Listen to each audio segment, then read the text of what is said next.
Nice to have you all here. I'm Liz. I'm head of content at Hetz Ventures. So just a little background. Months ago, I set out to explore this growing discipline of developer advocacy, developer relations, developer marketing, especially with the flourishing of these PLG, product-led growth companies, developer tools, open source, all kinds of software companies that are starting to employ this new role. I interviewed a bunch of DevRels over the last 6 months, and one of them was Ben Greenberg, who we have here today. He is not only a very cool and engaged globally DevRel, but he's also just an all-around fascinating human who is a delight to speak to.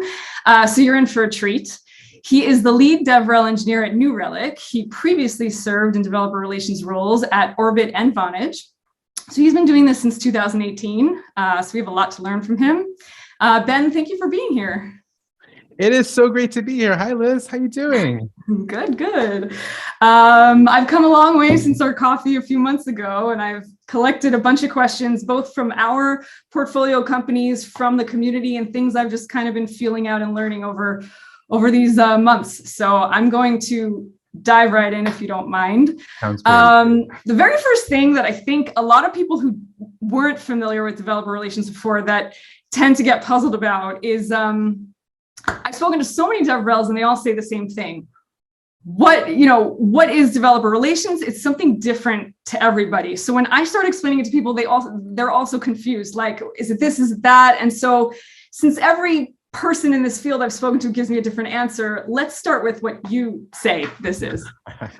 That's like the $1 million question. What is developer relations? And it's a good place to start because, as you said, depending who you speak to, you'll get different nuanced perspectives on that question. There isn't one single perspective, and a lot of it is actually shaped by the contours and needs of the company that the developer relations team is situated in and their unique circumstances and what they're hoping to gain out of this discipline embedded in their company.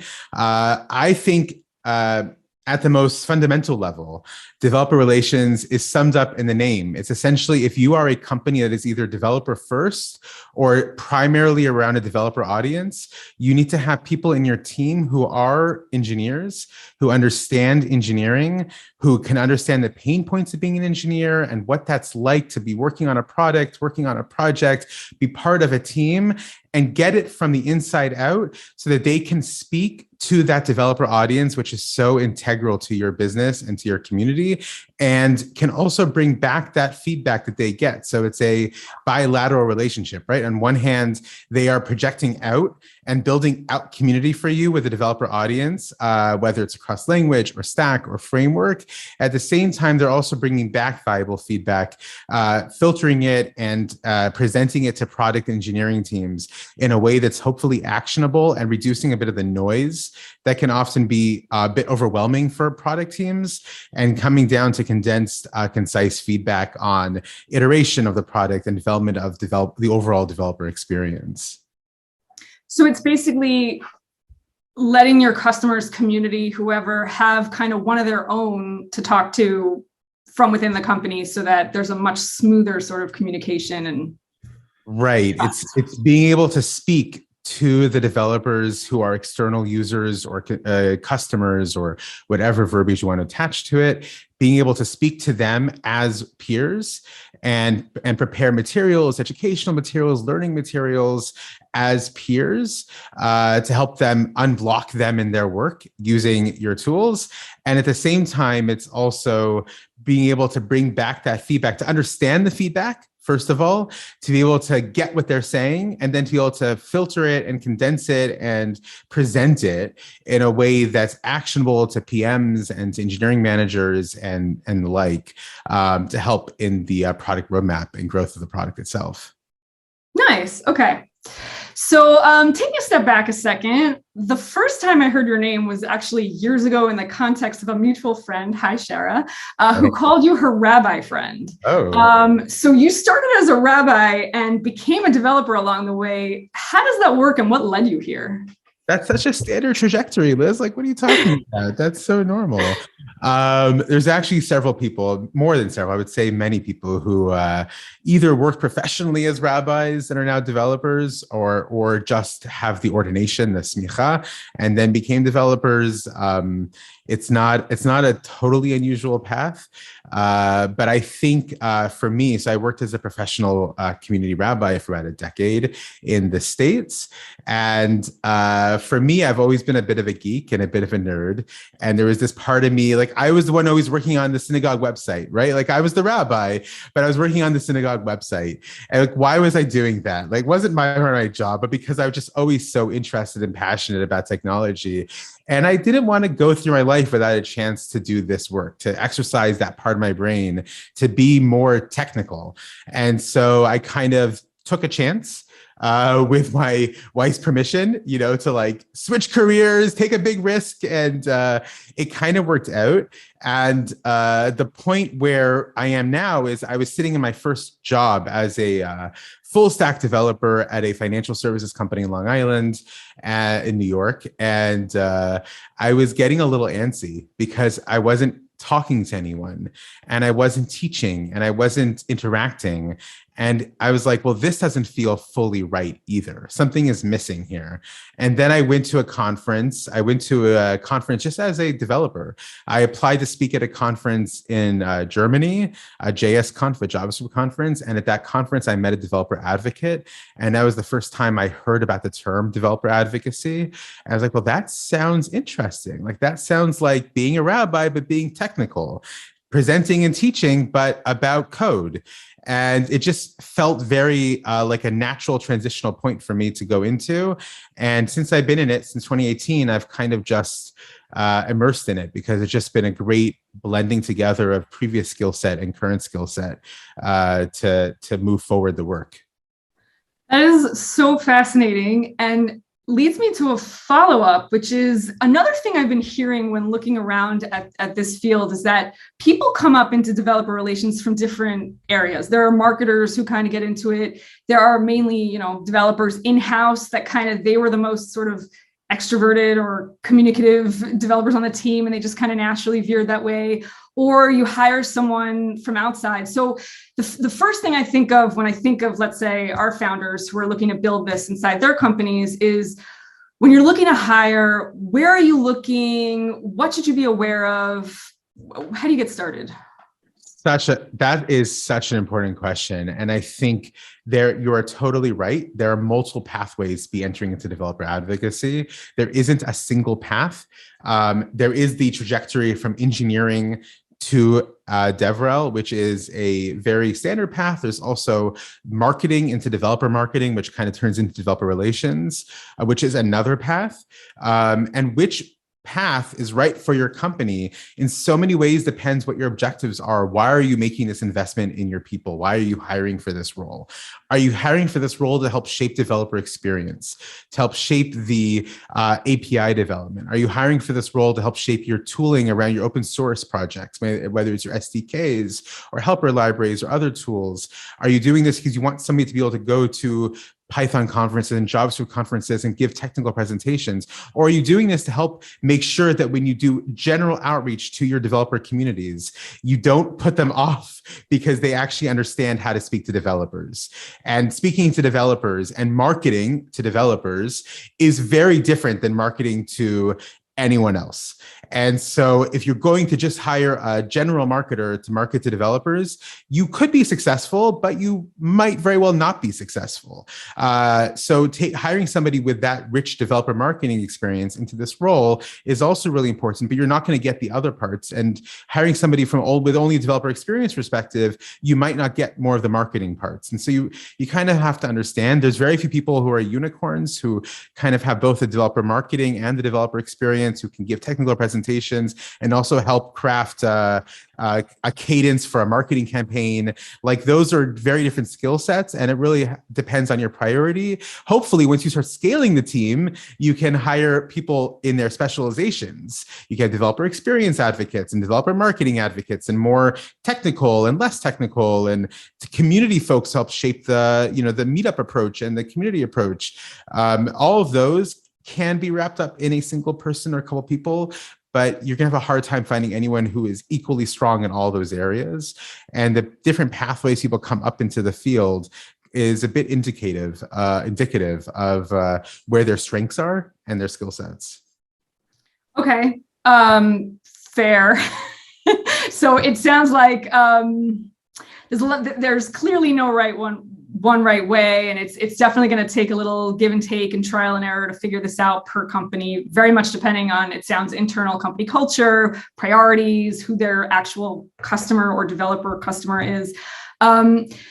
Now thinking ahead a little, the person who will be managing this role, I mean, in a smaller startup, that might be the CEO or VP R&D. In a bigger company, obviously, it gets more complex. Being from New Relic, I'm sure you guys have a ton of people on the team. So what would be a challenge for managing this role? And what do you think the challenge is for the person in the role, seeing as it's so flexible and there's no kind of one way to do it?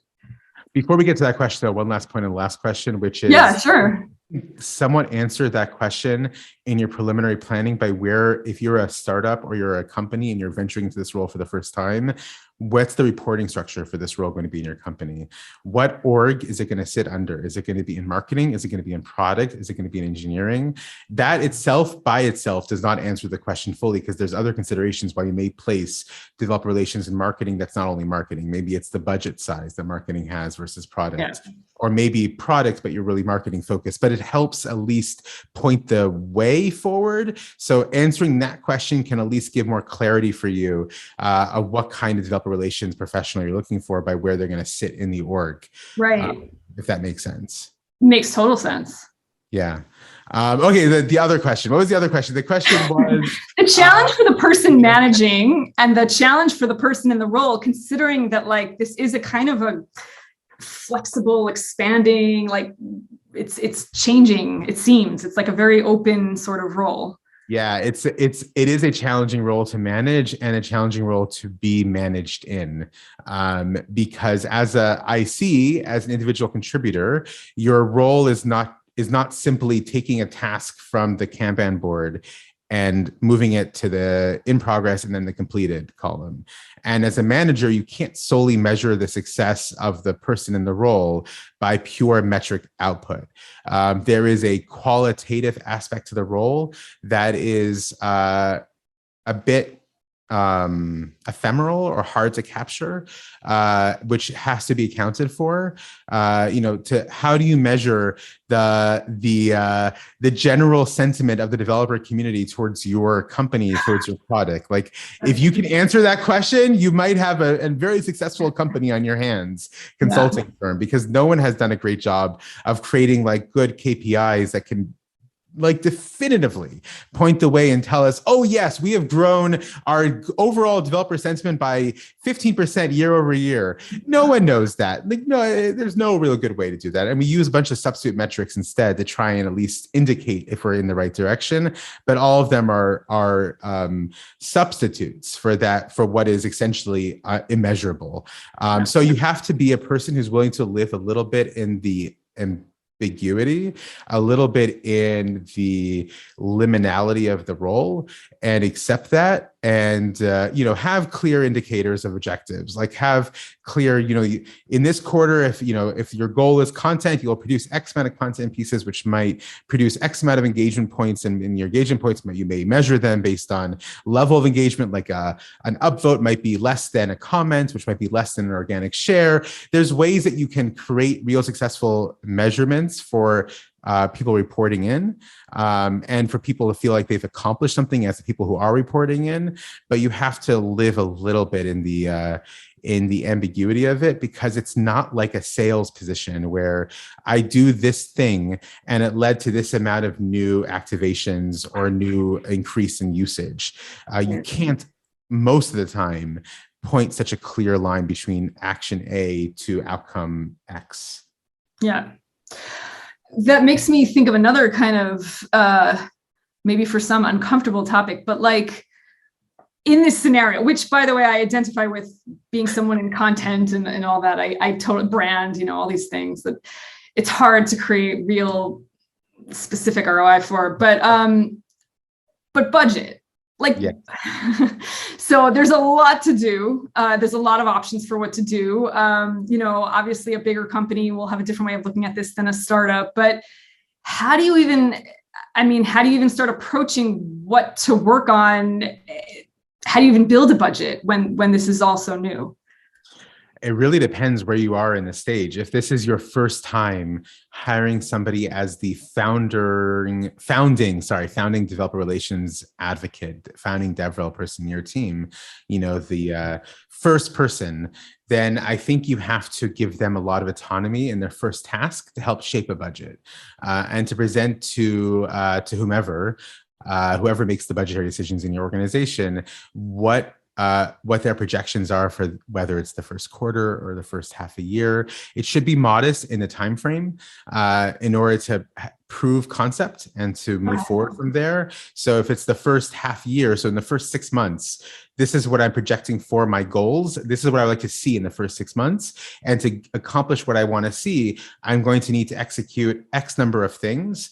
And each one of those things I'm projecting to cost this amount of money. And so this is my budget. My budget comes after what I want to accomplish, right? First, I need to understand what I want to accomplish. Then the budget then helps me to find the cost structure for what I want to accomplish. It's not give me a budget and then I'm going to fit something into what the numbers. Yeah. I'm a startup. I got a big runway, right? I got tons of funding. So hopefully, because, Hetz Ventures has given such a wonderful opening round. So I have tons of funding. So I then want to create the program and then create the budget for the program, not create a budget and then try and fit a program into it.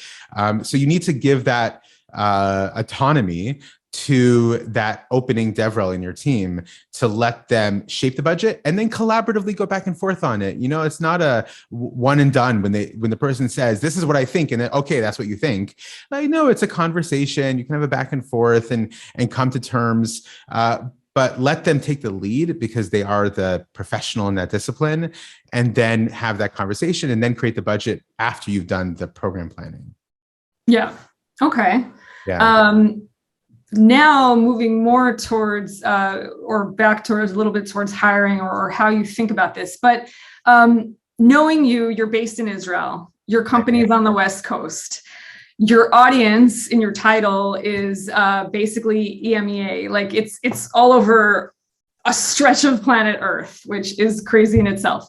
So how do you think of hiring based on a time zone, a global approach? Does it matter where a DevRel sits?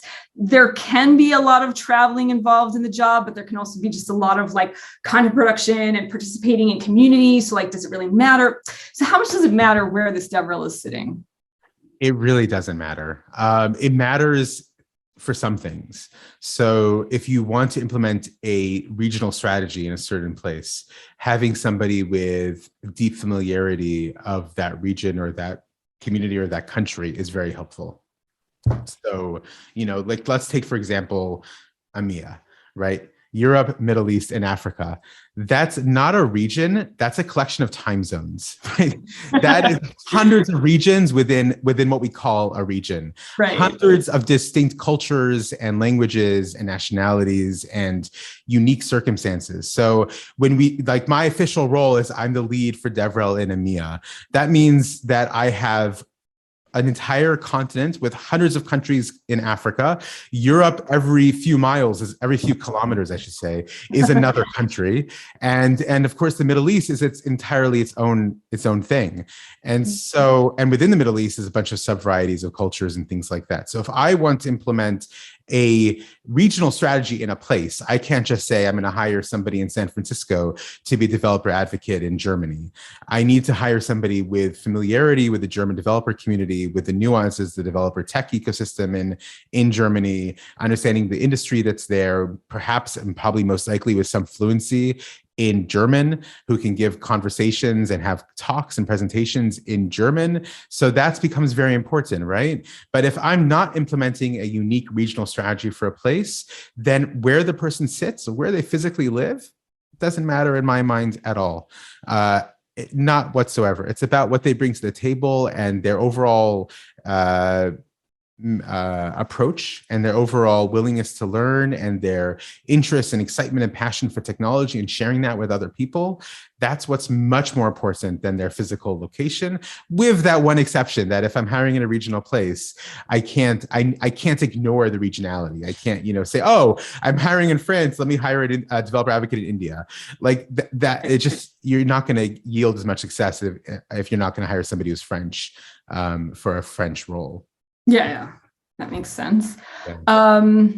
So what does your calendar look like? I mean, I know just from interacting with you on Twitter and everything, you're traveling, you're everywhere, you're posting these pictures. I'm kind of jealous, wherever you are, you're traveling a lot, your passport's exhausted. So between the travel and the speaking, and I'm assuming everything else that you're doing, like how do you manage your calendar? Like, what does that look like?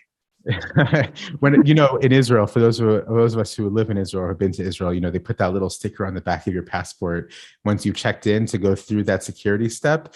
The back of my passport is so thick with stickers that every time I hand it to the person to go through to the metal detector, they give me a bit of like a look, like, who are you? Why is the back of your passport have so many stickers? Travel is inescapably a significant part of developer relations. And I think it's actually integral. The past couple of years during the height of the pandemic, I think I personally really suffered in the role from not being able to engage one-to-one with the communities by which I'm engaged to work with.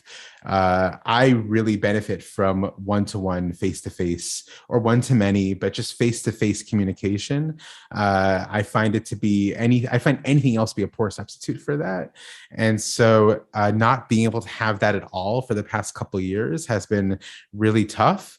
I think there's nothing like being able to sit in a room or at a conference at a booth, or, engaging over drinks in a pub with other developers and hearing the feedback directly to you, and being able to then immediately in real time ask follow-up questions, engage, and get real feedback and real conversation and build a real relationship. There's no substitute for that. And I've been to all the iterations of remote virtual events, all of them. I've seen all of them. I've seen the ones where you're an avatar and you go through different game rooms, and I've been to the Zoom conferences and all the different SaaS companies have been created to create virtual experiences. They all are subpar. All of them. None of them come close to it. And I have to, at this point for myself personally, I have to be really convinced to engage and participate in a virtual event at this point. There has to be a significant overarching reason why I should do that, because my inclination is not. I'm so burned out from them. And the return on them has been so sparse, both from a sponsoring perspective, the financial investment in the virtual event, but also from a speaker perspective, giving a workshop or giving a presentation. When I'm standing on the stage at a developer event and I see the faces of people, I feed off of those faces, and it changes the whole pace of the conversation. And I can't get that in a Zoom. I just can't. I don't know who I'm talking to. I feel like I am right now talking to my monitor. It happens to be your face I'm looking at, but I'm talking to my monitor. Yeah. And that's not at all the same whatsoever. So travel is really integral. I think you have to do travel intelligently. You have to do it deliberatively, strategically. So, there's different ways in which you can think about strategically where you should go, why you should go there, how often you should go. Initially for a new developer advocate, or even a not new developer advocate in a new role, they get very excited. So, I got accepted to speak at a conference in Indianapolis. I may live in Tel Aviv, but I got accepted to Indianapolis. Let me fly to Indianapolis and speak at this conference for that one time. You have to ask yourself, does the investment, your company, your team have to ask the question, does the investment of the cost and time and burn on the person, does that justify the one talk at this conference in Indianapolis? I'm just throwing Indianapolis out there. Yeah. Place. Indianapolis is fine. Yeah. Right. Exactly. Or Cincinnati or Indianapolis or Louisville or like wherever. Doesn't really justify it. And you have to come to some kind of consideration, both with speaking and also with sponsoring. They're different considerations, but they're related to each other. So that said, how do you go about choosing kind of where you feel you should be, or your team?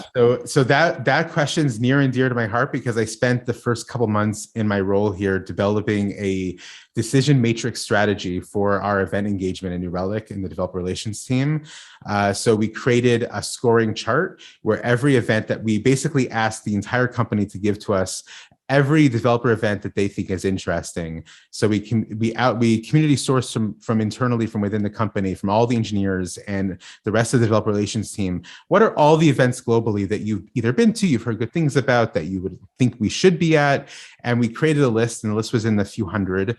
And then we went through that list and then scored it based on our matrix of values. And then we came up with rankings based on that list. And then with that rankings, we then use that rankings to work with our field marketing team to then make outreach to these events to get cost structure and then went to the next step. Well, what's the cost and what's the possible return and how many attendees are there? And are the attendees within our range of personas that we wish to speak to? And what's the benefits and the regional priorities and things like that? But first we scored them and ranked them. And by doing that, we're able to chop off a huge chunk that were not in our priorities. And I have to tell you, some of those conferences that we chopped off for this year, and that's not for all time, but for this year, were ones that are very close to my heart, ones that I personally really enjoy going to. And we did that process as a working group, and we did it intentionally that way because so someone like me or someone like you or someone like anyone who feels biased towards a certain thing would not unnecessarily leverage it against other things because, I really love that conference. I really want us to be there. Let's make sure we spend the $85,000 on it, even if it doesn't match any of the expectations that we need or goals. So I lost some of my favorite conferences in this process. I think we all did, but I hope that what we've done so far, and we're in the midst of executing on this year, what we've done so far has been to be really deliberate in where we spend that money and put our time and our people in the conference engagement that we're doing. What makes a conference really good for you? What makes it a favorite conference of yours? Well, that's a bit of a secret sauce. What makes it really good for me personally is for me, as a person. For you, yeah. Yeah, for me, I have my own interests. And so, I happen to, I like coding in a variety of languages, but I'm very attached and associated with Ruby as a programming language. So I tend to be a bit of a Ruby addict. So any Ruby conference, I love going to them. It's been on my dream to go to Ruby Kaigi, which is one of the best Ruby conferences. It's in Japan. It's happening again in September. I have not been there yet. And it's on my bucket list. Mm-hmm. So Ruby conferences tend to be high on my list. Conferences that attract and attend by career switchers. So conferences that are geared towards people who are new to developer world or new to software development, or are more open on the human side of things, tend to also attract me personally. And then also I love docs. I love documentation. Okay. I don't do a lot of docs right now in my current role, but in my role at Vonage, I was the maintainer for our docs platform. And so I'm very attached to the notion of docs and the importance of docs. So I love API the docs and write the docs. And I've spoken in a few of them, and I have yet to attend one in person because of COVID, but it's been on my bucket list to attend, the one in Prague and the one in Portland. And, so if I could just go there, I may not work on docs right now. It may not be in my responsibility, but if it was entirely up to me, I'd be spending all our money going to write the docs and API the docs, even if it's not my personal priority or in my work right now. So that's why it's important to have that balance with other people in a working group so that you make sure that your decisions are not entirely privileged by your own personal interests. Otherwise, New Relic could be at every single Ruby conference in the world, and I would be at all of them, which does not make sense for us as a company, but it would make sense for me as a person. That makes sense. Cool. Yeah, for sure. You mentioned something about the career switchers and you mentioned the human side. That actually leads nicely into my next question, which is I've also noticed that within DevRel culture, there's a lot of talk of burnout, mental health, sticking with it, knowing when to take a break. Can you shed some light on that? It's a tough job, Liz. It's a tough job. It's because it's not one thing.